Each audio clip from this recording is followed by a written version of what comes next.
اعوذ باللہ من الشیطان الرجیم بسم اللہ الرحمن الرحیم یا ایہا الذین آمنوا لا تحرموا طیبات ما احل اللہ لکم ولا تعتدوا ان اللہ لا يحب المعتدین صدق اللہ العظیم۔ شرائع سماویہ میں کھانے پینے کی چیزوں میں حلت و حرمت، تحلیل و تحریم جو ہے یہ بہرحال ایک اہم موضوع ہے۔ یہ موضوع آپ کو یاد ہوگا سورہ بقرہ سے چل رہا ہے مسلسل، کہ مشرکانہ اوہام کی وجہ سے ان کے ہاں بہت سی چیزوں کے بارے میں نسلاً بعد نسلاً کچھ چیزیں ذہنوں میں بیٹھ گئی تھیں کہ یہ چیزیں حرام ہیں، اور یہ کہ اس قسم کی چیزیں جو ہیں پھر ذہنوں سے، دلوں سے، مزاجوں سے نکلنے میں بہت وقت لیتی ہیں اور بار بار جو ہے اس کی طرف توجہ دلانی پڑتی ہے۔ فرمایا یا ایھا الذین آمنوا، اہل ایمان، لا تحرموا طیبات ما احل اللہ لکم، نہ حرام ٹھہرا لو ان پاکیزہ چیزوں کو جنہیں اللہ نے تمہارے لیے حلال ٹھہرایا ہے، ولا تعتدوا، اور حد سے تجاوز نہ کرو۔ یہ بھی ہوتا ہے کہ کچھ لوگ اپنے تقویٰ کے جوش میں اور بہت زیادہ نیکی کے جذبے میں بھی بہت سی چیزیں کہ جو حلال ہیں ان کو اپنے اوپر حرام کر بیٹھتے ہیں۔ ان اللہ لا يحب المعتدین، یقیناً اللہ تعالی حد سے تجاوز کرنے والوں کو پسند نہیں کرتا۔ وَكُلُوا مِمَّا رَزَقَكُمُ اللَّهُ حَلَالًا طَيِّبًا، کھاؤ ان چیزوں میں سے جو تمہارے رب نے تمہیں دی ہیں، اللہ نے دی ہیں، جو حلال بھی ہیں طیب بھی ہیں، حلال ہوں قانونی طور پر، صاف ستھری ہوں، پاک ہوں۔ وَاتَّقُوا اللَّهَ الَّذِي أَنتُم بِهِ مُؤْمِنُونَ، اور اس اللہ کا تقوی اختیار کیے رکھو کہ جس پر تمہارا ایمان ہے۔ لا یؤاخذکم اللہ باللغو فی ایمانکم، یہ قسموں کے سلسلے میں سورہ بقرہ میں بھی بات آئی تھی، اب آخری حکم آ رہا ہے۔ اللہ تعالیٰ مؤاخذہ نہیں کرے گا تم سے تمہاری قسموں میں سے جو لغو ہوتی ہیں، بغیر کسی مقصد کے، بغیر کسی ارادے کے، واللہ باللہ تکیہ کلام کے طور پر استعمال کرنا، جو عربوں کی خاص عادت تھی اور آج تک ہے۔ تو اس کو ظاہر بات ہے کوئی نہیں سمجھتا کہ یہ قسم کھا رہا ہے، یہ تو گویا کہ ان کا تکیہ کلام ہے، تو اس پر مؤاخذہ نہیں ہے۔ وَلَٰكِن يُؤَاخِذُكُم بِمَا عَقَّدتُّمُ الْأَيْمَانَ، لیکن اللہ مؤاخذہ کرے گا ان چیزوں پر کہ جو تم نے قسم باندھی ہے، عقدتم، اب اس میں تاکید باب تفعیل ہے، پورے اہتمام کے ساتھ تم نے ایک بات طے کی ہے اور اس پر قسم کھائی ہے۔ فَكَفَّارَتُهُ، اب اگر ایسی قسم کو توڑنا ہو تو اس کا ایک کفارہ ہے۔ فَكَفَّارَتُهُ إِطْعَامُ عَشَرَةِ مَسَاكِينَ مِنْ أَوْسَطِ مَا تُطْعِمُونَ أَهْلِيكُمْ، اس کو کھانا کھلانا ہے 10 مساکین کو، محتاج کو، وہ اوسط کھانا کہ جو تم اپنے گھر والوں کو کھلاتے ہو۔ او کسوتہم، یا پھر ان کو کوئی کپڑا دینا ہے۔ او تحریر رقبہ، یا تیسری شکل یہ ہے کہ کسی غلام کو آزاد کرنا ہے۔ فمن لم یجد، اور اگر کسی کے پاس ان تینوں کی کوئی صورت موجود نہ ہو، کوئی بالکل فقیر ہے اور بالکل اس کے پاس کچھ نہیں ہے، مفلس ہے، فصیام ثلاثۃ ایام، تو 3 دن کے وہ روزے رکھے۔ ذالک کفارۃ ایمانکم اذا حلفتم، یہ کفارہ ہے تمہاری قسموں کا جب کہ تم وہ قسم کھا بیٹھو۔ واحفظوا ایمانکم، اور اپنی قسموں کی حفاظت کرو۔ کذالک، اس کا مطلب یہ نہیں کہ لازماً ان کو برقرار رکھو، یعنی کہ قسم اگر ایسی ہے کہ جو کھولنی ہے، توڑنی ہے، جذبات میں کھا بیٹھے ہیں تو کفارہ دو، یہ بھی اس کی حفاظت میں آ گیا۔ واحفظوا ایمانکم کذالک یبین اللہ لکم آیاتہ لعلکم تشکرون، اس طرح اللہ تعالیٰ تمہارے لیے اپنی آیات کو واضح فرما رہا ہے تاکہ تم شکر کرو، حق ادا کرو۔ یا ایھا الذین آمنوا، اب یہ شراب اور جوئے کے بارے میں بھی آخری حکم۔ یا ایھا الذین آمنوا انما الخمر والمیسر والانصاب والازلام رجس من عمل الشیطان فاجتنبوہ لعلکم تفلحون، اہل ایمان، یقیناً شراب اور جوا اور بت اور پانسے یہ سب گندے کام ہیں، شیطان کے عمل میں سے ہیں۔ فاجتنبوہ، تو اس سے بچ کر رہو، لعلکم تفلحون، تاکہ تم فلاح پاؤ۔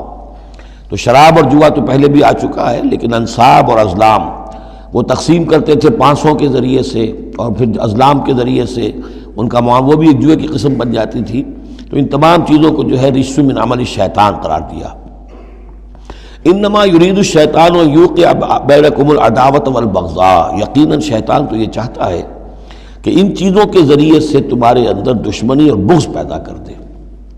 یہ بہت اہم بات ہے کہ شراب کے نشے میں بھی انسان چونکہ اپنا ہوش اور شعور کھو بیٹھتا ہے، تو اب اسے کچھ معلوم نہیں کیا بکواس اس نے کی ہے، کیا کر رہا ہے، اس سے بھی یہ ہے کہ بہت سے جھگڑے شروع ہو جائیں گے، فساد شروع ہو جائے گا۔ آپ کو معلوم ہے کہ بہت بڑے بڑے راز جو ہیں اس زمانے میں، بڑی بڑی حکومتوں کے، امپائرز کے، سپر پاورز کے، وہ شراب کے نشے میں جو ہے وہ چرا لیے جاتے ہیں اور وہ راز نکل جاتے ہیں۔ تو اللہ تعالیٰ یہ ان چیزوں سے تمہیں بچانا چاہتا ہے، اور شیطان چاہتا ہے کہ تمہارے مابین عداوت اور بغض پیدا کر دے۔ اسی طریقے سے جوئے میں بھی چونکہ آدمی دیکھ رہا ہے، وہ اس نے ہارا، پھر کچھ اور ہارا، پھر کچھ اور ہارا، ایک وقت آتا ہے کہ پھر وہ برسٹ ہو جاتا ہے غصے میں اور وہ آگ بگولا ہو جاتا ہے، اس لیے کہ ظاہر بات ہے اسے نظر آ رہا ہے کہ جو مجھ سے جیت رہا ہے وہ کسی محنت کی وجہ سے نہیں جیت رہا ہے۔ اگر تو کوئی محنت ہو، کوئی کوشش ہو، کسی نے کمایا ہو، تو ظاہر بات ہے اسے انسان گرج نہیں کرتا کہ ٹھیک ہے اس نے محنت کی ہے اور اس نے مجھ سے یہ مزدوری لی ہے یا مجھ سے یہ کمائی حاصل کی ہے۔ لیکن یہ کہ ایک وقت آتا ہے کہ پھر جواری جو ہے وہ آپے سے باہر ہو جاتا ہے۔ انما یرید الشیطان ان یوقع بینکم العداوۃ والبغضاء فی الخمر والمیسر، شیطان تو یہ چاہتا ہے کہ اس شراب اور جوئے کے ذریعے سے تمہارے مابین دشمنی اور بیر پیدا کر دے، اور اس سے بھی آگے وَيَصُدَّكُمْ عَنْ ذِكْرِ اللَّهِ وَعَنِ الصَّلَاةِ، اور یہ کہ تمہیں روکے رکھے اللہ کی یاد سے اور نماز سے۔ یہ معاملہ بھی شراب کا تو بالکل واضح ہے، لیکن یہ کہ جوئے میں بھی یہ ہوتا ہے کہ ایک آدمی دفعہ اس میں لگ جائے تو پھر یہ کہ وہاں سے نکلنا مشکل ہوتا ہے۔ جیسے تاش کا معاملہ ہے یا اور شطرنج ہیں، یہ کھیل ایسے ہیں کہ جن کے اندر لگ کر پھر انسان جو ہے ان چیزوں سے غافل ہو جاتا ہے۔ فَهَلْ أَنْتُمْ مُنْتَهُونَ، تو اب باز آتے ہو یا نہیں؟ یہ انداز جو ہے یہ بڑا سخت ہے۔ اس میں پس منظر میں کیا ہے کہ تمہیں سب سے پہلی بات جو کہی گئی تھی یسألونک عن الخمر والمیسر قل فیہما اسم کبیر ومنافع للناس واسمہما اکبر من نفعہما، تو تمہیں سمجھ لینا چاہیے تھا، اسی وقت بات آ جانا چاہیے تھا۔ جو رخ تھا اللہ تعالیٰ کی جو مصلحت تھی، شریعت کا جو رخ تھا وہ تو واضح ہو گیا تھا۔ خیر چلیے اس پر بھی تم نے نہیں مانا، پھر اگلا قدم ہم نے اٹھایا اور کہا کہ اگر شراب کے نشے میں ہو تو نماز کے قریب نہ جاؤ۔ اس سے تو پھر اب پوری طریقے سے واضح ہو جانا چاہیے تھا کہ دین کی اہم ترین چیز جو ہے وہ نماز ہے، صلاۃ و عماد الدین، دین کا ستون ہے، اور یہ جو شے ہے وہ ہمیں نماز سے روک رہی ہے، تو تمہیں چھوڑ دینا چاہیے تھا۔ بہرحال اب یہ کہ آخری بات ہماری طرف سے آ گئی ہے، فَهَلْ أَنْتُمْ مُنْتَهُونَ، تو اب بھی باز آؤ گے کہ نہیں؟ وَأَطِیعُوا اللَّهَ وَأَطِیعُوا الرَّسُولَ، اور اطاعت کرو اللہ کی اور اطاعت کرو رسول کی صلی اللہ علیہ وسلم، وَاحْذَرُوا، اور بچتے رہو۔ فَإِن تَوَلَّيْتُمْ فَاعْلَمُوا أَنَّمَا عَلَىٰ رَسُولِنَا الْبَلَاغُ الْمُبِينُ، اور اگر تم پھر جاؤ گے، پیٹھ موڑ لو گے، ہمارے اس حکم سے سرتابی کرو گے، فَاعْلَمُوا، تو جان لو،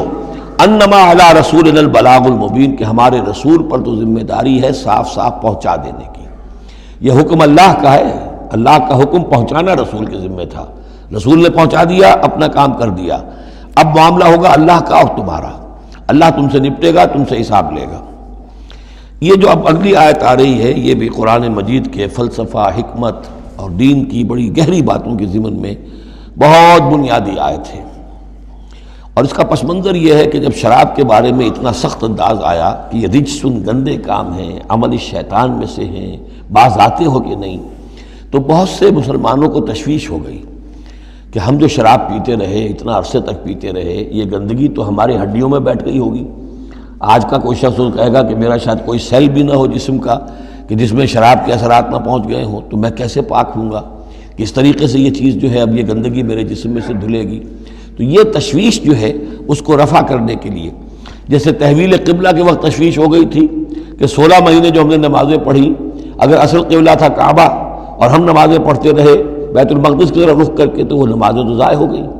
اور نماز ہی تو ایمان ہے۔ وَمَا كَانَ اللَّهُ لِيُضِيعَ إِيمَانَكُمْ، نہیں اللہ تعالیٰ تمہارے ایمان کو ضائع کرنے والا نہیں ہے۔ ایسے ہی یہاں ان کی دلجوئی کے لیے فرمایا لَيْسَ عَلَى الَّذِينَ آمَنُوا وَعَمِلُوا الصَّالِحَاتِ جُنَاحٌ فِيمَا طَعِمُوا، ان لوگوں پر جو ایمان لائے اور جنہوں نے نیک عمل کیے، کوئی گناہ نہیں ہے اس میں جو کچھ پہلے کھا پی چکے۔ کسی شے کی حرمت کے قطعی حکم کے آنے سے پہلے جو کچھ کھایا پیا گیا، جبکہ اس کی حرمت کا اعلان نہیں ہوا تھا، تو اس کا کوئی گناہ ان پر نہیں رہے گا، یہ کوئی ان کی ہڈیوں میں بیٹھ جانے والی شے نہیں ہے۔ یہ مورل لا ہے، یہ فزیکل لا نہیں ہے۔ فزیکل لا میں تو ہوتا ہے کہ کچھ چیزوں کے اثرات جو ہیں وہ دائمی ہو جاتے ہیں، مورل لا میں تو یہ ہے کہ بڑے سے بڑا گناہ ہو، کوہ احد جتنے گناہ ہوں، صدق دل سے توبہ کی جائے سب صاف ہو جائیں گے۔ التائب من الذنب کمن لا ذنب لہ، گناہ سے حقیقی معنی میں توبہ کرنے والا بالکل ایسے ہے جیسے اس نے کبھی گناہ کیا ہی نہیں تھا، وہ تو نامہ اعمال جو ہے بالکل دھل جاتا ہے۔ لہذا اس تشویش کو اپنے قریب مت آنے دو۔ لیس علی الذین آمنوا وعملوا الصالحات جناح فیما طعموا، اب جو آ رہا ہے حصہ، اذا اتقوا وآمنوا وعملوا الصالحات ثم اتقوا وآمنوا ثم اتقوا واحسنوا واللہ یحب المحسنین، جب تک کہ وہ تقوی کی روش اختیار کیے رکھیں اور ایمان لائیں اور نیک عمل کریں،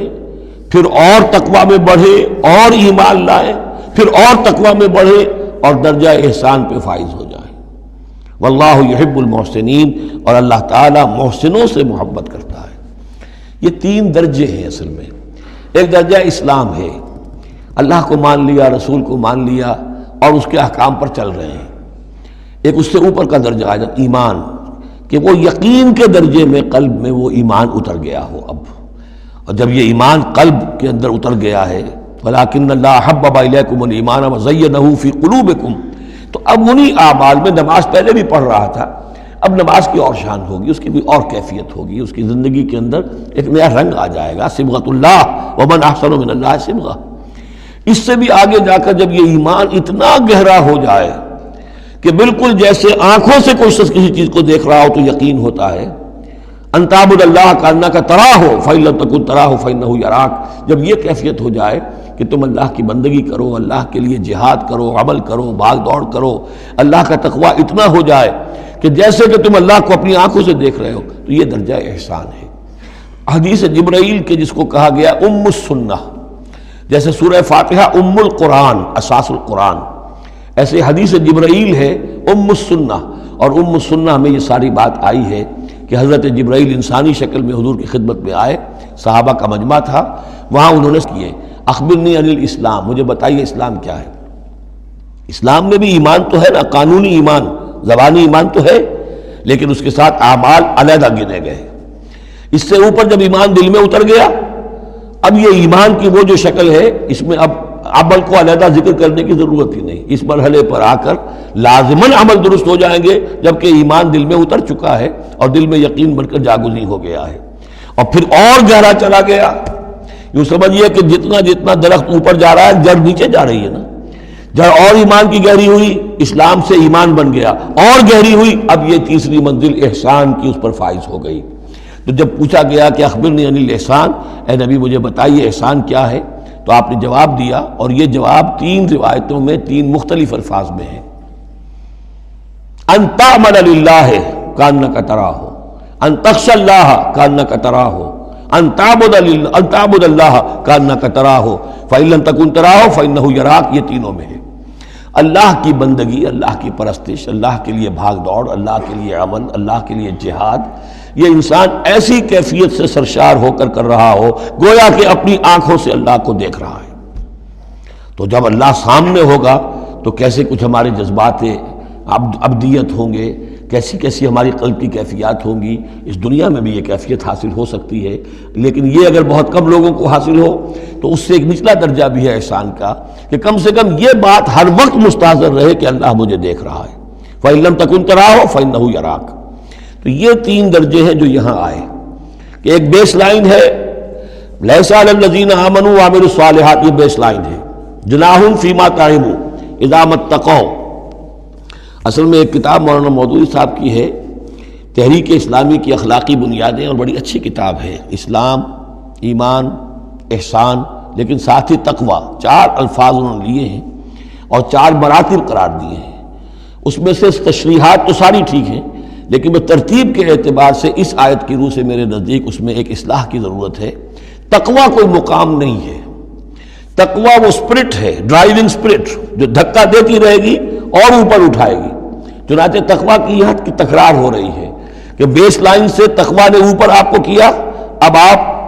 اذا اتقوا وآمنوا وعملوا الصالحات، آپ کے ایمان اور عمل صالح میں اور رنگ پیدا ہو گیا۔ ثم اتقوا، پھر تقوی اور بڑھا، تقوی نے آپ کو اور اوپر اٹھایا۔ ثم اتقوا وآمنوا، پھر اب وہ ایمان یقین والا ایمان حاصل ہو گیا۔ اب یہاں عمل صالح کے علیحدہ ذکر کی ضرورت ہی نہیں، جب دل میں ایمان اتر گیا تو حضور نے فرمایا کہ الا ان فی الجسد مضغۃ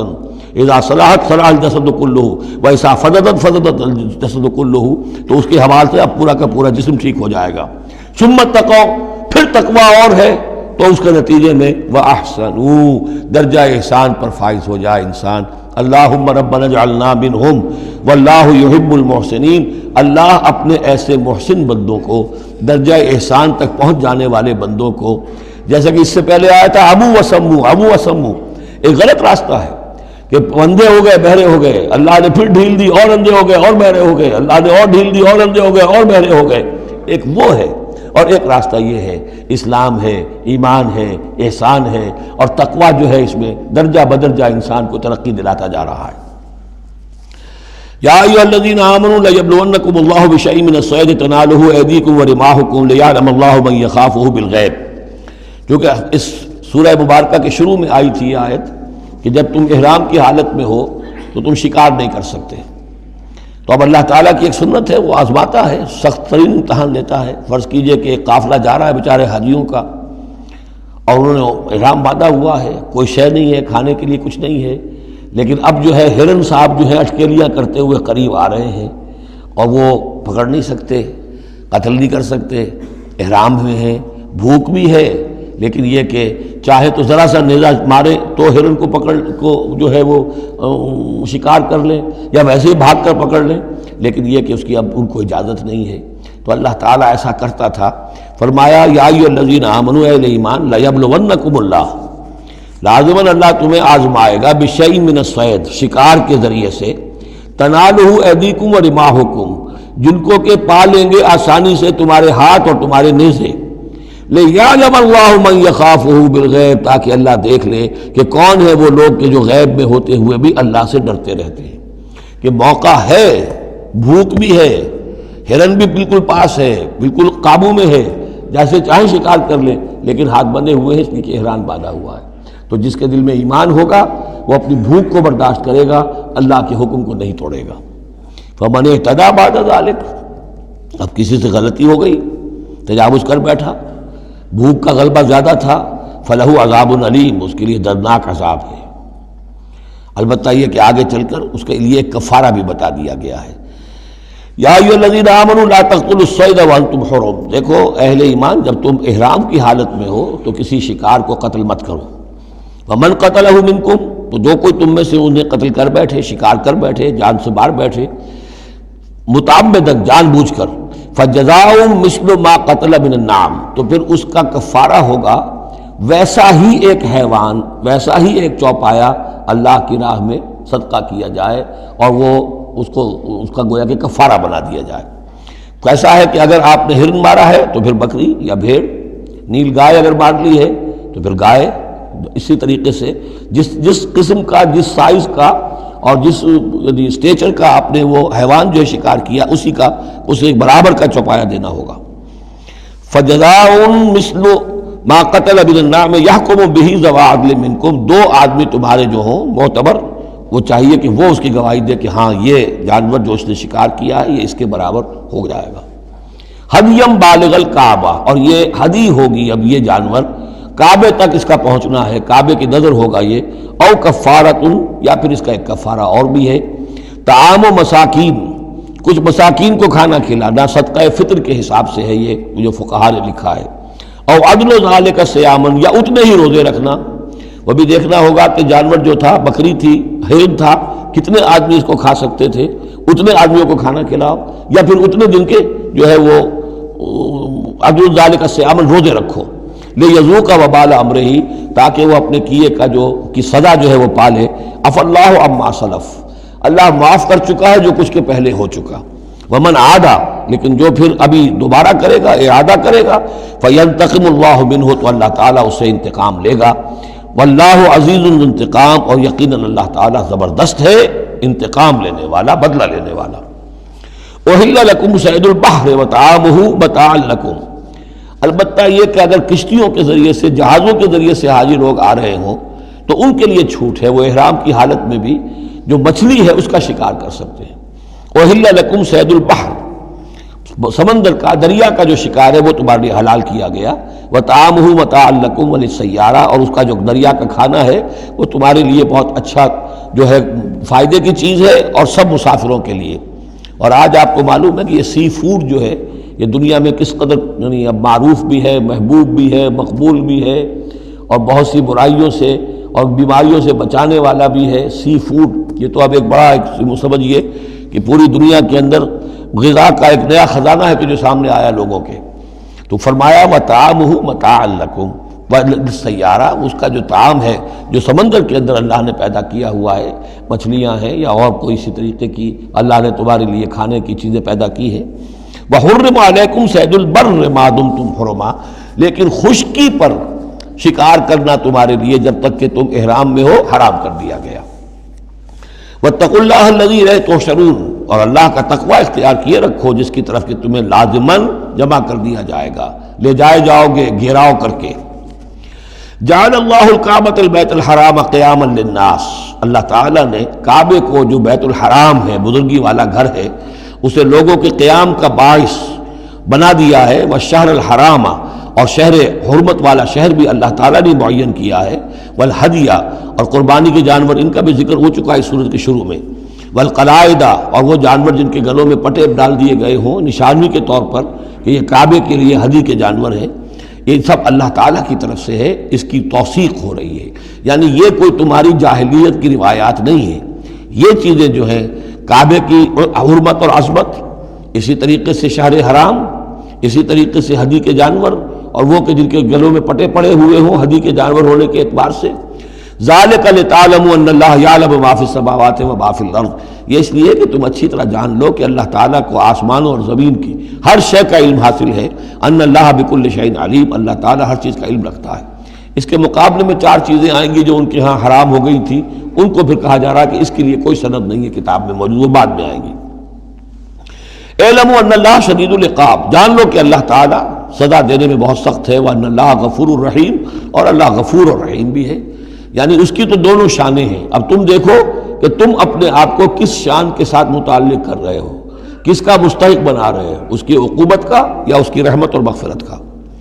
ما علی الرسول الا البلاغ، ہمارے رسول پر سوائے پہنچا دینے کی کوئی ذمہ داری نہیں، باقی ساری ذمہ داری اب تمہاری ہے۔ واللہ یعلم ما تبدون وما تکتمون، اور اللہ جانتا ہے جو کچھ کہ تم ظاہر کرتے ہو اور جو کچھ کہ تم چھپاتے ہو۔ قل لا يستوي الخبيث والطيب، اے نبی کہہ دیجئے ناپاک اور پاک برابر نہیں ہو سکتے۔ ولو اعجبك کثرت الخبیث، چاہے ناپاک شے کی کثرت جو ہے وہ تمہاری آنکھوں کو اچھی لگے۔ آدمی تو چاہتا ہے بہتات ہونی چاہیے بس ہر چیز کی، ناجائز حرام سے آیا ہوا مال ہو جمع ہو گیا ہے اچھا لگے گا آپ کو، ہے خبیث ہو۔ تو خبیث اور طیب برابر نہیں ہو سکتے، چاہے کثرت جو ہے خبیث کی وہ جو آنکھوں کو چکا چوند تو کرتی ہے، نظر کو خیرہ کرتی ہے، چمک تہذیب حاضر کی۔ فاتقوا اللہ یا اولی الالباب لعلکم تفلحون، تو اللہ کا تقوی اختیار کرو اے ہوش مندو تاکہ تم فلاح پاؤ۔ یا ایھا الذین آمنوا لا تسألوا عن اشیاء ان تبد لکم تسؤکم، اہل ایمان ان چیزوں کے بارے میں سوال نہ کرو کہ وہ اگر تم پر کھول دی جائیں، واضح کر دی جائیں تو تمہیں اچھی نہیں لگیں گی، تمہیں بری لگیں گی۔ بعض چیزوں کی طرف سے اللہ تعالیٰ نے خود خاموشی اختیار کی ہوتی ہے، خام خواہ سوال کر کر کے اور اس کو اپنے اوپر جو ہے ذمہ داری کو بڑھا لینا، یہ بھی ایک جو خاص قسم کی مذہبی ذہنیت ہوتی ہے، کھودنے کریدنے کی اور بال کا کھال اتارنے کی، اس کا نتیجہ یہ نکلتا ہے۔ چنانچہ حج کے بارے میں جب آیت نازل ہوئی وَلِلَّهِ عَلَى النَّاسِ حِجُّ الْبَيْتِ مَنِ اسْتَطَاعَ إِلَيْهِ سَبِيلًا، یہ سورہ آل عمران میں ہم پڑھ آئے ہیں۔ تو ایک صاحب کھڑے ہو گئے کہ حضور کیا ہر سال فرض ہے؟ حضور نے سوال سن لیا لیکن سنا انسنا کر دیا، دوسری طرف رخ کر لیا۔ اب وہ ادھر تشریف لے آئے، حضور کیا ہر سال فرض ہے؟ حضور نے پھر جو ہے مجھ سے اغماض برتا، پھر آپ نے رخ موڑ لیا، تیسری مرتبہ پھر آپ ناراض ہوئے کہ دیکھو اگر میں ہاں کہہ دوں تو قیامت تک کے لیے ہر سال حج فرض ہو جائے گا۔ جس چیز کے اندر اللہ تعالیٰ نے اجمال رکھا ہے اس میں تمہاری اس میں بہتری ہے، جو شخص ہر سال کر سکتا ہو کرے، لیکن یہ کہ فرضیت جو ہے اس کے ساتھ ہر سال کی قید اللہ نے نہیں لگائی۔ تم سوال کر کے اپنے لیے تنگی پیدا کر لو، جیسے وہ گائے کے بارے میں کیسا رنگ ہو اور کیا اس کی عمر ہو اور کیسی گائے ہو، یہ ساری چیزیں اسی طرح کی ہیں۔ لیکن یہ کہ ان تسألوا عنہا حین ینزل القرآن تبد لکم، اگر تم سوال کرو گے جبکہ ابھی قرآن کا نزول جاری ہے تو وہ ظاہر کر دی جائے گی۔ اللہ تعالیٰ نے اپنی حکمت کے تحت اس کے اوپر پردے ڈالے ہوئے ہیں۔ وہ سمجھتا ہے کہ اس میں تمہارے لیے تنگی ہو جائے گی، بہت زیادہ ہو جائے گا، لیکن اگر سوال کرو گے تو پھر وہ ظاہر کر دی جائے گی۔ عفا اللہ عنہا، اللہ تعالیٰ نے اس میں درگزر سے کام لیا ہے، تو پر نرمی کی ہے، یہ کسی نسیان کی وجہ سے نہیں ہے، بھول کی وجہ سے نہیں ہے، غلطی کی وجہ سے نہیں ہے، معاذ اللہ۔ واللہ غفور حلیم، اللہ غفور ہے اور حلم والا ہے۔ قد سألها قوم من قبلکم ثم اصبحوا بها کافرین، تم سے پہلے کی قوم یہ اہل کتاب جو ہے اسی قسم کے سوال کرتے رہے اور پھر یہ کہ وہ اس کے انکار کرنے والے بن گئے۔ اب یہاں وہ چار چیزیں بھی آ رہی ہیں کہ جو ان کے ہاں بہت زیادہ مقدس ہو گئی تھی۔ ما جعل اللہ من بحیرۃ ولا صائبۃ ولا وسیلۃ ولا حام، وہاں کیا تھا؟ جعل اللہ الکعبۃ البیت الحرام قیاما للناس والشہر الحرام والہدی والقلائد، یہ چار چیزیں ان کی توثیق ہو گئی کہ یہ تو واقعتاً اللہ کی شریعت کے اجزاء ہیں، ان کا احترام اور ان کی حرمت کو ملحوظ رکھنا لازم ہے۔ یہ چار چیزیں یہ تمہارے جاہلیت کے دور کے جو مشرکانہ اوہام ہیں ان کی یادگاریں ہیں، اس کے لیے اللہ کی طرف سے کوئی سند نہیں ہے۔ ان چیزوں کے بارے میں بہت سے اقوال ہیں، لیکن میں یہاں آپ کو پڑھ کر سنا رہا ہوں کہ جو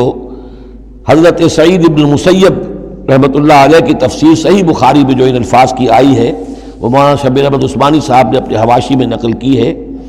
بحیرہ، جس جانور کا دودھ بتوں کے نام کر دیتے تھے کوئی اپنے کام میں نہ لاتا تھا۔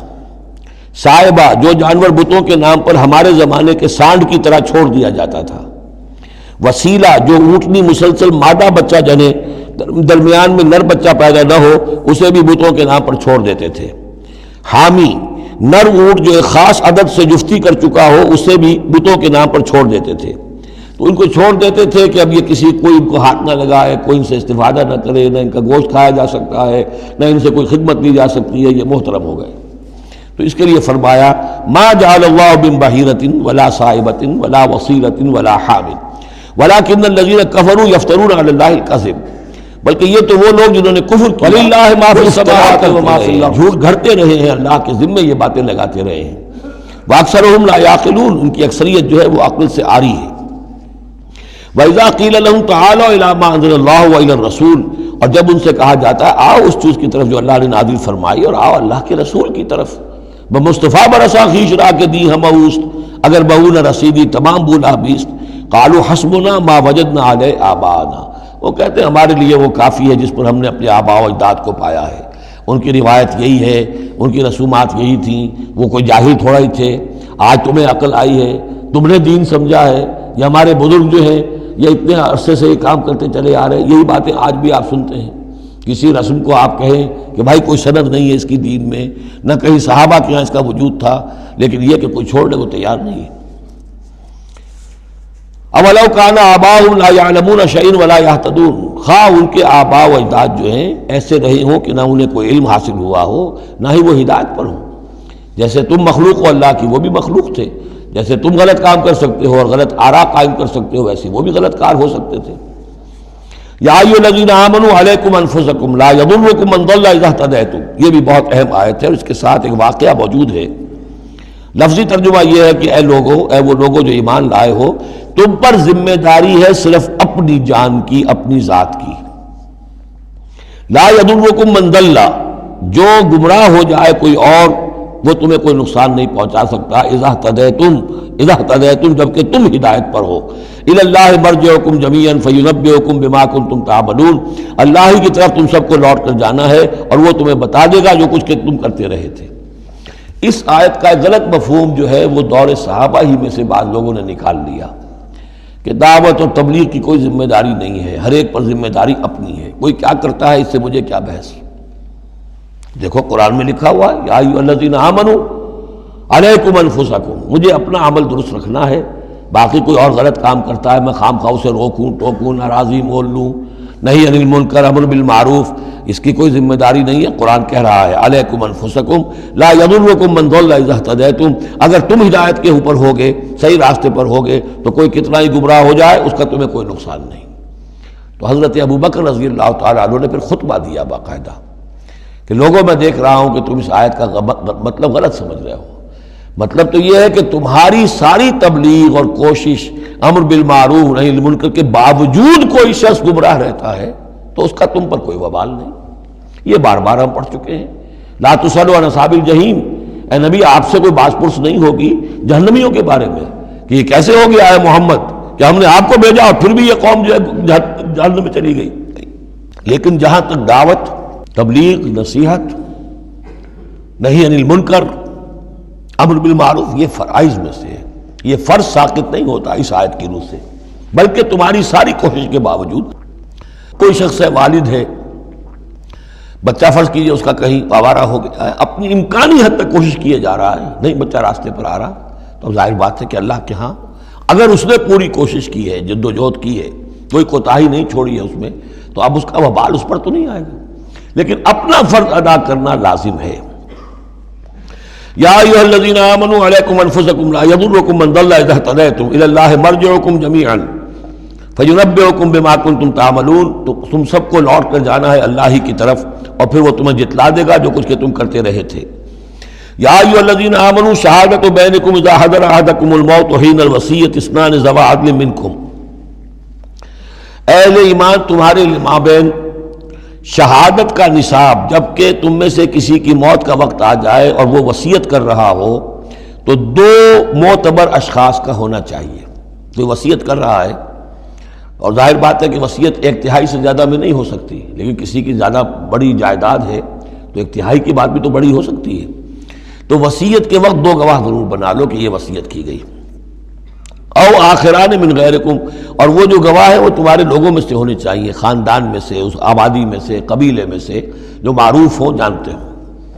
او آخران من غیرکم، لیکن ایک شکل ہو سکتی ہے، ان انتم ضربتم فی الارض، اگر تم زمین میں سفر پر نکلے ہوئے ہو اور وہاں موت کی، فاصابتکم مصیبت الموت، وہاں سفر کی حالت میں تم پر موت کا یہ واقعہ جو ہے یہ واقع ہو جاتا ہے، یہ مصیبت موت واقع ہو جاتی ہے، اس صورت میں او آخران من غیرکم، تو دو گواہ ہو سکتے ہیں، وہ تمہارے غیر بھی ہو سکتے ہیں، کسی غیر قوم کے، غیر قبیلے کے، لیکن یہ کہ بہرحال جب عام حالات میں اپنے گھر میں، اپنی بستی میں، اپنے خاندان ہی میں رہتے ہوئے جب کہ کوئی شخص انتقال کر رہا ہے تو اسے وصیت میں گواہ اپنے لوگوں میں سے، رشتہ داروں میں سے، قرابت داروں میں سے دو معتبر آدمیوں کو بنانا چاہیے۔ تحبسونہما من بعد الصلاۃ، اب اس کے بعد جب یہ کہ اس کا انتقال ہو گیا تو اب یہ کہ وصیت کا مسئلہ آئے گا، لوگ پوچھیں گے کیا واقعی یہ وصیت جو ہے اس شخص کی ہے؟ تو اب ان دونوں کو روکو، کھڑا کرو، من بعد الصلاۃ، نماز کے بعد، مسجد ہے، نماز پڑھی ہے، اب وہ دونوں کھڑے ہو جائیں، فیقسمان باللہ، پھر انہیں چاہیے کہ اللہ کی قسم کھائیں، ان ارتبتم، اگر تمہیں کوئی ان کے بارے میں شک ہو کہ کہیں یہ وصیت کو بدل نہ دیں، کہیں ان سے غلطی نہ ہو جائے، تو ان سے قسم کھلوا لو، حلف کی بنیاد پر وہ اپنا جو ہے وہ وہاں پر شہادت دیں گے، اور پھر انہیں کہنا چاہیے لا نشتری بہ ثمنا، ہم اس کی کوئی قیمت وصول نہیں کریں گے، کوئی ناجائز فائدہ اس سے نہیں اٹھائیں گے، ولو کان ذا قربا، چاہے کوئی قرابت داری کا معاملہ ہو، کسی کے حق میں ہم کوئی ناانصافی نہیں کریں گے، ولا نکتم شہادت اللہ، اور نہیں ہم چھپائیں گے اللہ کی گواہی کو۔ اب گواہی جو ہے اتنی عظیم شے ہے کہ شہادت اللہ کہا گیا، اللہ کی گواہی، اللہ کی طرف سے امانت ہے۔ انا اذا لمن العاصمین، اگر ہم ایسا کریں گے تو ہم یقیناً گناہ گار ہوں گے۔ فإن عثر على انہم استحقا اسما، پھر اگر یہ خبر ہو، یہ شک ہو، یہ اطلاع ملے کہ ان دونوں نے تو گناہ کمایا ہے، جھوٹ بولا ہے، حلفیہ بیان بھی غلط دیا ہے، وصیت میں ترمیم کی ہے، وصیت کو بدل دیا ہے، اس کے باوجود کہ نماز کے بعد حلف اٹھا کر یہ بات کر رہے ہیں، آخر انسان ہے، ہر معاشرے میں ہر طرح کا انسان ہر وقت موجود رہتا ہے۔ فآخران یقومان مقامہما، تو اب دو اور لوگ کھڑے ہوں جو کہ ان کی جگہ پر اب کھڑے ہوں، من الذین استحق علیہم العریان، کہ جن کے حق کو تلف کیا ہے ان پہلوں نے، وہ کھڑے ہوں گے اب کہ ہمارا حق یہ لوگ تلف کر رہے ہیں، وصیت کے اندر انہوں نے خیانت کی ہے۔ فیقسمان باللہ، اب وہ قسم کھائیں گے اللہ کی، لشہادتنا احق من شہادتہما، ہماری گواہی زیادہ حق ہے، برحق ہے، صحیح ہے، درست ہے ان کی گواہی سے، وما اعتدینا، اور ہم نے ہرگز کوئی زیادتی نہیں کی ہے، انا اذا لمن الظالمین، یقیناً اس صورت میں ہم ظالم ہوں گے۔ ذالک ادنا، یہ طریقہ کار قریب تر ہے اس سے، ان یاتوا بالشہادۃ علی وجہہا، کہ لوگ شہادت کو بالکل صحیح فیس ویلیو پر پیش کریں، کیونکہ انہیں یہ معلوم ہوگا کہ ہم نے جھوٹی قسم کھا بھی لی، تب بھی جو دوسرا فریق ہے وہ بھی اگر قسم اٹھا گیا تو ہماری وہ جھوٹی قسم جو ہے وہ بھی ضائع ہو جائے گی، لہذا وہ پھر اس کی ہمت نہیں کریں گے۔ یہی معاملہ ہے کہ جو آئے گا، اگر کوئی کسی شخص کو اپنی بیوی کے اوپر شک ہے، شک کیا اس نے دیکھا ہے بدکاری کرتے ہوئے،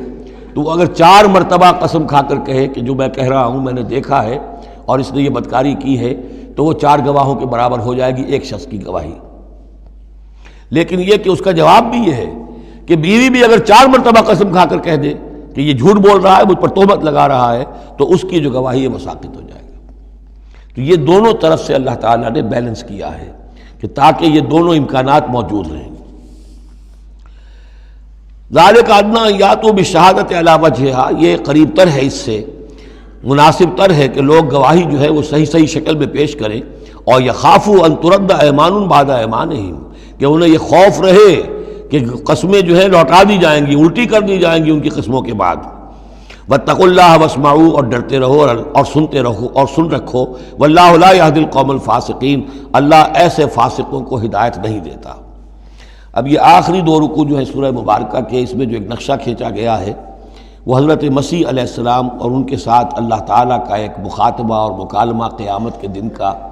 اور اس کے پس منظر میں یہ گویا کہ پوری ایک داستان ایک نئی شان سے سامنے آتی ہے۔ یوم یجمع اللہ الرسل، اس دن کا تصور کرو جس دن اللہ تعالیٰ تمام رسولوں کو جمع کرے گا۔ فیقول ماذا اجبتم، اور پوچھے گا آپ لوگوں کو کیا جواب ملا تھا، آپ کی قوموں نے کیا معاملہ کیا آپ کے ساتھ۔ قالوا لا علم لنا، وہ کہیں گے ہمیں کچھ معلوم نہیں، اللہ تعالیٰ کی جناب میں زبان کھولنے سے بچیں گے۔ انک انت علام الغیوب، اللہ تو سب کچھ جاننے والا ہے، غیبوں کا جاننے والا ہے، علام الغیوب ہے، تمام چھپی باتوں کا جاننے والا ہے، تیرے تجھ پر منکشف ہے۔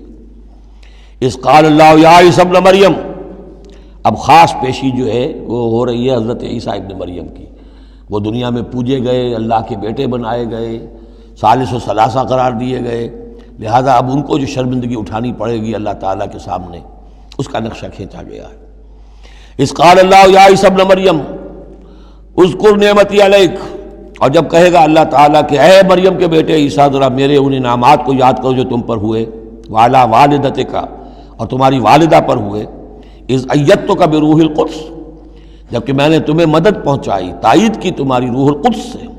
جبرائیل کے ذریعے سے، تکلم الناس فی المہد وکہلا، تم نے گفتگو کی لوگوں کے ساتھ، پگھوڑے میں بھی، گود میں بھی، انفینسی میں بھی، اور کہلن، اور پوری طریقے سے جوان اور پورے طریقے سے وہ ایک ایڈلٹ کی حیثیت سے بھی۔ وَإِذْ عَلَّمْتُكَ الْكِتَابَ وَالْحِكْمَةَ وَالتَّوْرَاةَ وَالْإِنْجِيلَ، اب وہ الفاظ آگے آل عمران والے، اور یاد کرو ہمارے اس احسان کو جب میں نے تمہیں سکھائی کتاب بھی اور حکمت بھی، یعنی تورات بھی اور انجیل بھی، درمیان کا واو یعنی کے معنی میں آئے گا، واو تفسیر۔ وَإِذْ تَخْلُقُ مِنَ الطِّينِ كَهَيْئَةِ الطَّيْرِ بِإِذْنِي، اور یاد کرو جب کہ تم بناتے تھے گارے سے پرندے کی ایک شکل میرے حکم سے، فَتَنفُخُ فِيهِ فَتَكُونُ طَيْرًا بِإِذْنِي، پھر تم اس میں پھونک مارتے تھے تو وہ ایک اڑتا ہوا پرندہ ہو جاتا تھا میرے حکم سے۔ وَتُبْرِئُ الْأَكْمَحَ وَالْأَبْرَصَ بِإِذْنِي، اور تم اچھا کر دیتے تھے مادرزاد اندھے کو بھی اور کوڑھی کو بھی میرے حکم سے۔ وَإِذْ تُخْرِجُ الْمَوْتَىٰ بِإِذْنِي، اور جب کہ تم مردے کو کھڑا کر دیتے تھے، چلنے والا بنا دیتے تھے، بِإِذْنِي، میرے حکم سے۔ وَإِذْ كَفَفْتُ بَنِي إِسْرَائِيلَ عَنْكَ، اور یاد کرو میرے اس احسان کو کہ میں نے بنی اسرائیل کے ہاتھ روک لیے تم سے، ان کے ہاتھ تم تک نہیں پہنچنے دیے۔ یہ وہی واقعہ ہو گیا کہ حضرت مسیح گرفتار نہیں ہوئے۔ حضرت مسیح کو عین اس وقت جب کہ وہ پولیس والے داخل ہوئے باغ میں، 4 فرشتے اترے ہیں اور لے کر آسمان پر چلے گئے۔ وَإِذْ كَفَفْتُ بَنِي إِسْرَائِيلَ عَنْكَ،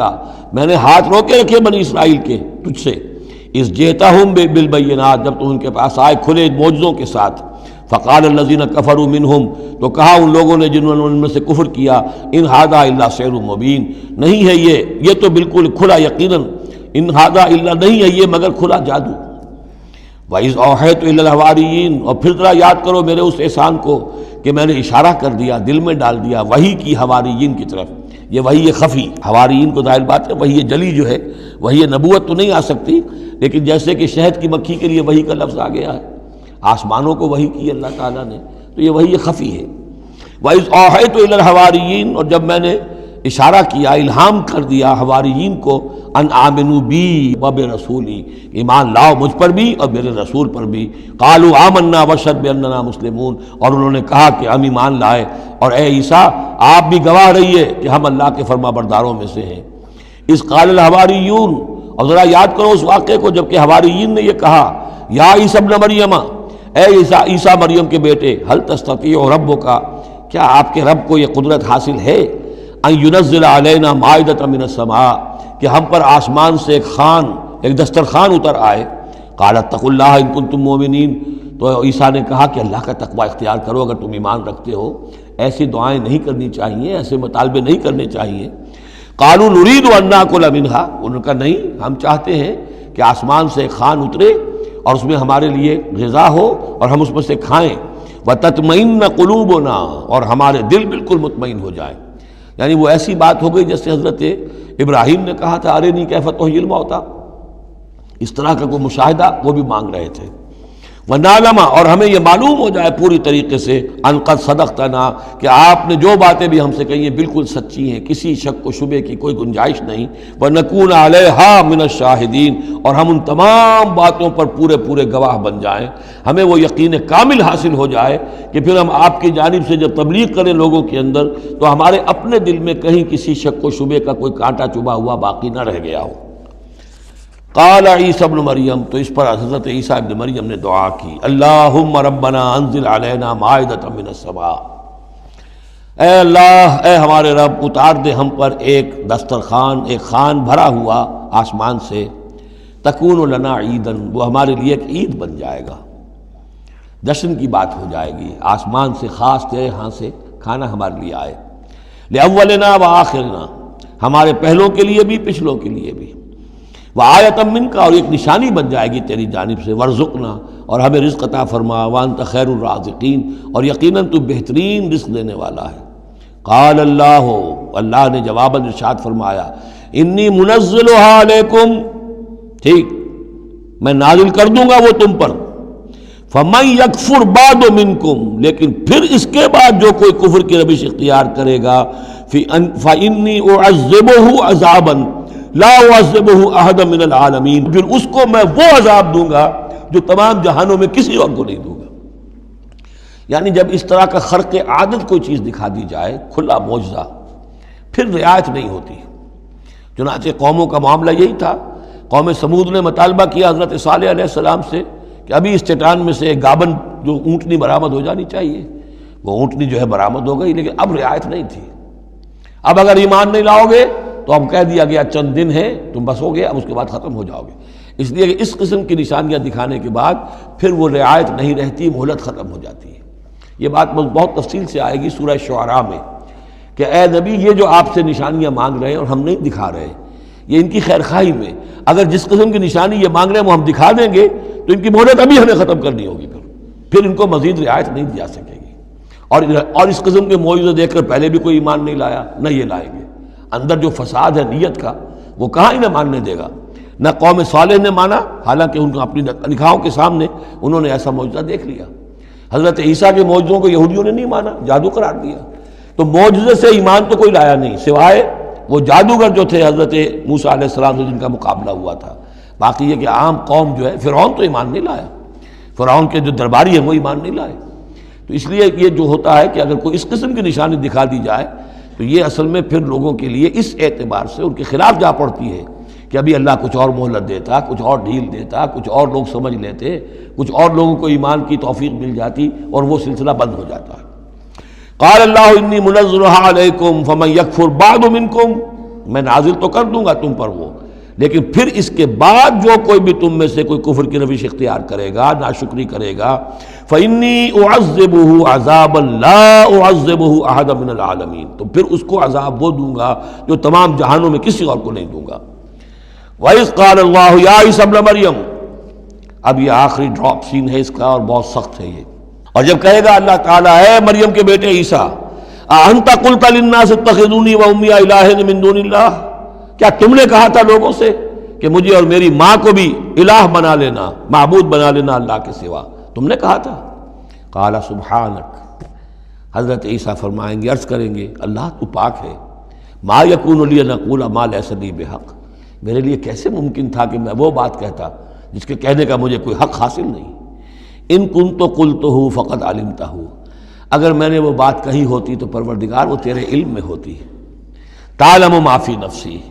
تو جانتا ہے جو کچھ میرے جی میں ہے، ولا اعلم ما فی نفسک، میں تو نہیں جانتا جو تیرے جی میں ہے۔ انک انت علام الغیوب، یقیناً تو تمام غیبوں کا جاننے والا ہے، حقیقت تیری نگاہ کے سامنے تو موجود ہے۔ ما قلت لہم، میں نے ہرگز ان سے کچھ نہیں کہا، الا ما امرتنی بہ، مگر وہی کچھ جس کا کہ تو نے مجھے حکم دیا تھا، ان اعبدوا اللہ ربی و ربکم، اور وہ یہی بات تھی کہ میں نے ان سے یہی کہا تھا کہ پرستش کرو اور بندگی کرو اللہ کی جو میرا بھی رب ہے اور تمہارا رب ہے، مجھ بھی رب ہے۔ وکنت علیہم شہیدا ما دمت فیہم، اور میں تو ان کے اوپر جب تک ان میں موجود تھا ان کا نگران تھا، ان کے اوپر میں ان کی دیکھ بھال کر رہا تھا۔ یہاں یہ خبردار ہونا نگرانی کرنے کے معنی میں ہے۔ وکنت علیہم شہیدا ما دمت فیہم فلما توفیتنی، جب تو نے مجھے اٹھا لیا۔ اب یہاں بھی توفیتا موت کے معنی میں نہیں ہے، انی متوفی کا، وہ یاد رکھ لیجیے ساری بحث جو میں کل کر چکا ہوں۔ جب تو نے مجھے اٹھا لیا، کنت انت الرقیب علیہم، تو اس کے بعد تو ظاہر ہے کہ تو ہی نگران تھا ان پر۔ وانت علی کل شیء شہید، اور یقیناً تو ہر چیز پر نگران ہے، ہر چیز پر گواہ ہے، ہر چیز سے باخبر ہے۔ ان تعذبہم فانہم عبادک، اگر تو انہیں عذاب دے تو وہ تیرے بندے ہیں، تجھے کل اختیار حاصل ہے، جس طرح چاہے عذاب دے۔ وَإِن تغفر لَهُمْ، اور اے اللہ اگر تو انہیں بخش دے، فَإِنَّكَ أَنْتَ الْعَزِيزُ الْحَكِيمُ، تو تو زبردست ہے، حکمت والا ہے۔ یہ بہترین انداز ہے، میں درخواست بھی ہے، معافی کی درخواست بھی ہے۔ وہ اپنی شفقت، رافت نوع انسانی کے حق میں انبیاء کے اندر جو ہوتی ہے، لیکن اس سے آگے بڑھ کے بھی نہیں کہہ سکتے۔ مقام عبدیت یہی ہے، العبد عبد وإن ترقى والرب رب وإن تنزل، اختیار تیرا ہے۔ ان تعذبہم فإنہم عبادک، اے اللہ تو اگر انہیں عذاب دے تو تیرے بندے ہیں، تیری مخلوق ہیں۔ وإن تغفر لہم، اور اگر تو معاف فرمانا چاہے تو تجھ سے تو کوئی بات پرس نہیں کر سکتا، کوئی جواب طلبی نہیں کر سکتا کہ تو نے کیسے معاف کر دیا۔ وإن تغفر لہم فإنک أنت العزیز الحکیم، تجھے ہر اختیار حاصل ہے، تو زبردست ہے، حکمت والا ہے۔ قال اللہ ھذا یوم ینفع الصادقین صدقہم، اللہ فرمائیں گے، اب جیسے میں نے ڈراپ سین کہا تھا، یہ پوری پیشی جو ہے اس کا آخری نقشہ کیا ہوگا۔ اللہ فرمائے گا یہ آج کا دن وہ ہے جس دن سچوں کو ان کی سچائی فائدہ پہنچائے گی۔ قال اللہ ھذا یوم ینفع الصادقین صدقہم، ان کا صدق ان کے حق میں مفید ہوگا۔ لہم جنات تجری من تحتہا الانہار خالدین فیہا ابدا، ان کے لیے باغات ہیں جن کے دامن میں ندیاں بہتی ہوں گی، ان میں وہ ہمیشہ ہمیش رہیں گے، فیہا ابدا۔ رضی اللہ عنہم ورضوا عنہ، اللہ ان سے راضی ہو گیا اور وہ اللہ سے راضی ہو گئے۔ یہ آخری مقام ہے، رضامندی باہمی، اللہ تم سے راضی، تم اللہ سے راضی۔ رضی اللہ عنہم ورضوا عنہ، ذالک الفوز العظیم، اور یہی ہے بہت بڑی کامیابی۔ للہ ملک السماوات والارض، اللہ ہی کے لیے ہے آسمانوں اور زمین کی بادشاہی، وما فیہن، اور جو بھی ان سب میں ہے اس کی بادشاہی، اس کا اختیار اسی کے ہاتھ میں ہے۔ وہو علی کل شیء قدیر، اور وہ ہر چیز پر قادر ہے۔ یہاں اللہ کے فضل و کرم سے سورہ انعام، سورہ مائدہ ختم ہوئی۔ نوٹ کر لیجئے سورہ نساء پر پہلی منزل ختم ہو گئی تھی، سورہ مائدہ پر مکی اور مدنی جو سورتوں کے گروپ سے ان کا پہلا گروپ ختم ہو گیا۔ ایک مکی سورت سورہ فاتحہ، اگرچہ حجم میں بہت چھوٹی، مانن بہت عظیم، پورے قرآن کے ہم وزن۔ وَلَقَدْ آتَيْنَاكَ سَبْعًا مِّنَ الْمَثَانِي وَالْقُرْآنِ الْعَظِيمِ، یہ سورہ ہجر میں آیت پڑھیں گے، اور اس کے بارے میں یہی رائے ہے مفسرین کی کہ یہ سورہ فاتحہ کے بارے میں۔ لیکن چار یہ عظیم ترین صورتیں جو ہیں، جو مدنیات ہیں، بقرہ، آل عمران، نساء اور مائدہ،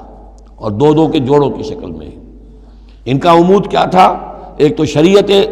آسمانی مکمل، نمبر دو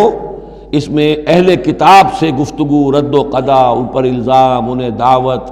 وہ سارا جو کچھ تھا، ان کی غلط باتوں پر تنقید، ان کی غلط عقائد کی نفی، ان کی تاریخ کے اندر جو جو اہم واقعات ہیں ان کا تذکرہ، پھر اس کے نتیجے میں ان کا معزول کیا جانا اس منصب سے جس پر وہ 2000 برس سے فائز تھے، امت محمد صلی اللہ علیہ وسلم کا فائز کیا جانا، یہ بھی آخری درجے میں اس گروپ میں یہ بات مکمل ہو گئی۔ اگلا گروپ میں نے پہلے ہی دن آپ کو بتایا تھا کہ اس اعتبار سے بڑا متوازن ہے، اس میں 2 سورتیں مکی ہیں، 2 مدنی ہیں۔ الانعام الاعراف مکیات، الانفال التوبہ مدنیات۔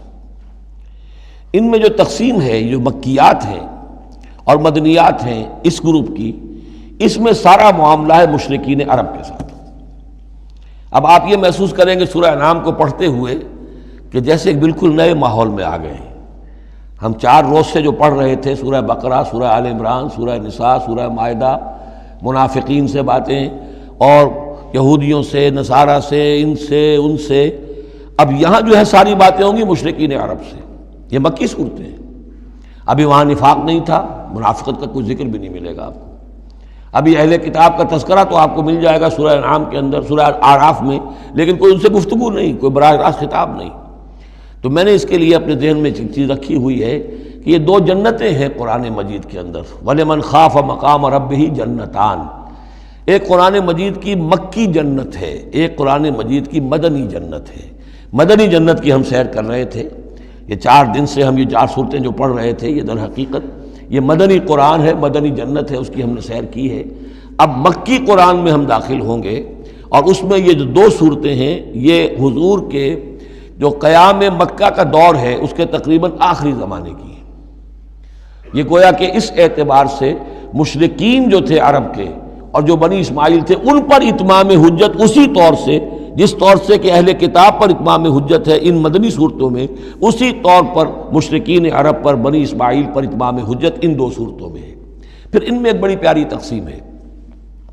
مکی صورتوں میں چونکہ ظاہر بات ہے کہ اہم ترین مضمون ایمان کا ہوتا ہے،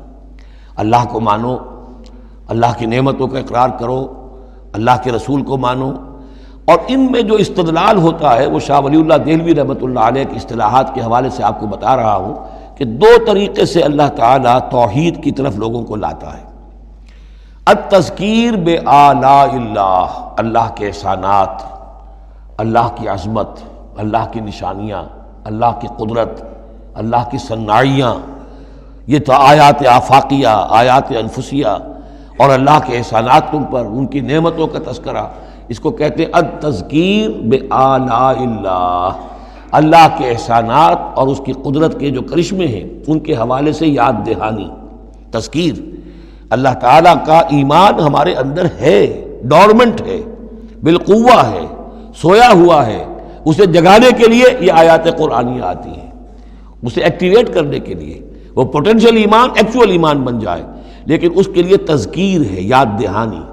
اس تذکیر کا ایک پہلو ہے التذکیر بآلاء اللہ، اللہ کی نعمتوں، اس کی صناعیوں، اس کی قدرتوں کے حوالے سے اللہ کے ایمان کی دعوت۔ ایک ہے التذکیر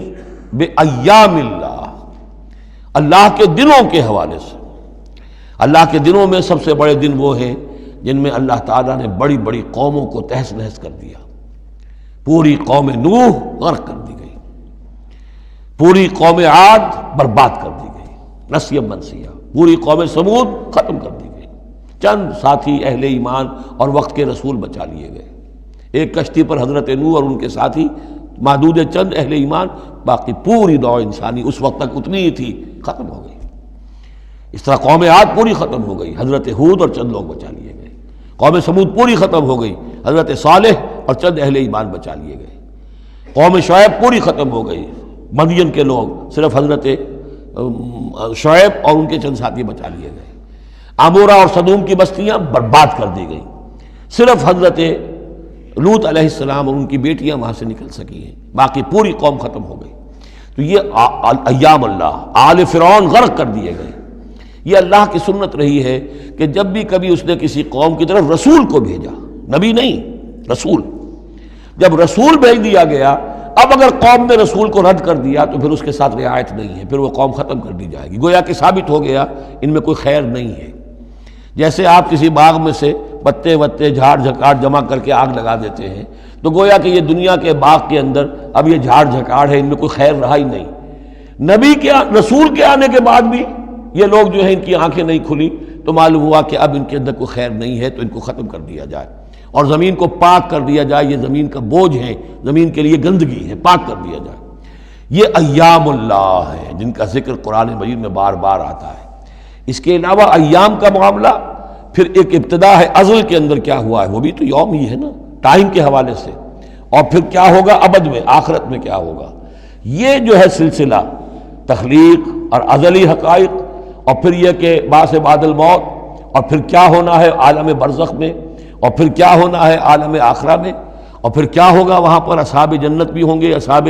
جہنم بھی ہوں گے، اور وہ بھی ہوں گے کہ جو درمیان میں ہوں گے۔ تو یہ تمام چیزیں جو ہیں یہ آئیں گی سورہ اعراف کے اندر۔ تو یہ تقسیم ہے توحید کے موضوع پر، یہ دونوں صورتیں بہت جامع، لیکن اول سورہ انعام کے اندر التذکیر بآلاء اللہ، اور ثانیاً سورہ اعراف اس میں آئے گی التذکیر بایام اللہ، اس کا سب سے بڑا مضمون جو ہے وہ اس پر مشتمل ہے۔ اور اس کے بارے میں ایک روایت یہ بھی ہے اس سورہ انعام کے بارے میں کہ یہ پوری سورت ایک ہی وقت میں نازل ہوئی ہے۔ سورہ بقرہ کی آیات مختلف اوقات میں نازل، سورہ مائدہ اسی طریقے سے، لیکن یہ سورت پوری کی پوری بیک وقت نازل ہوئی ہے، اور الفاظ یہ آتے ہیں کہ 70,000 فرشتوں کے جلوں میں حضرت جبرائیل علیہ السلام اس سورت کو لے کر اترے ہیں، اور یہ پوری سورہ انعام ایک ہی نشست میں، یوں سمجھیے ایک ہی تنزیل کے اندر یہ جوں کی تو اسی طرح پوری کی پوری اتری ہے۔ بارک اللہ لی ولکم فی القرآن العظیم ونفعنی وإیاکم بالآیات والذکر الحکیم۔